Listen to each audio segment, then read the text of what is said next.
This is Jolis Wakora Kasongo, a 26-year-old Congolese refugee living in Zambia, a Kampala suburb. Kasongo fled from the Democratic Republic of Congo in 2008 to Kampala after the alleged murder of his parents by unidentified Congo government officials. Though upon reaching Kampala, Kasongo thought he was in a safe haven, a group of armed men who believes are behind the murder of his parents trailed him in Uganda. I was moving around in the area, and I felt the knife, someone pointed the knife into my back. So I was so weird because I didn't know what exactly happened. And this person told me, please don't shout, don't make a noise, because if you do, we are going to kill you. So I didn't have any choice at the times. But Kasongo now tells a sad story, regretting the damn men who were interested in accessing his late father's wealth chose to instead sodomize him and his sister as a means of punishment. 3 of 6 people, 6 men, they came. I was tired, and then they came and they rapped through the honors. When they finished, they told me, please, you know what, you go. Life got even worse for Kasongo. He could not accept reality, and at one time he decided to commit suicide. That was the day when I reached and I had to my life.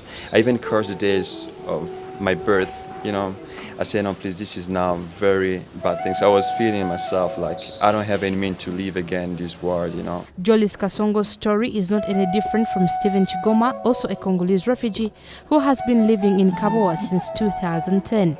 Chigoma, a father of 2, says he was raped by soldiers who could not differentiate in 2010 during tribal conflicts in eastern DRC, leaving him in pain.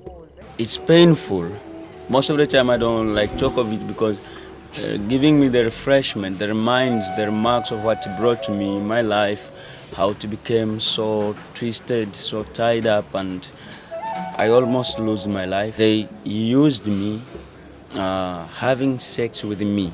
Amid all the pain from being sodomized by a gang, Chigoma says his wife divorced him on learning that her husband was sexually abused. I'd sit down, talk of this, what's the problem.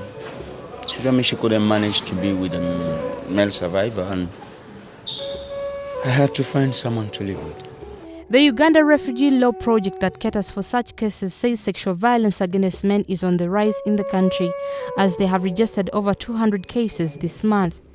David Onen is Uganda Refugee Law Project Programs Officer in charge of gender and sexual abuse, who says the number is worrying compared to 1,200 cases in 2013.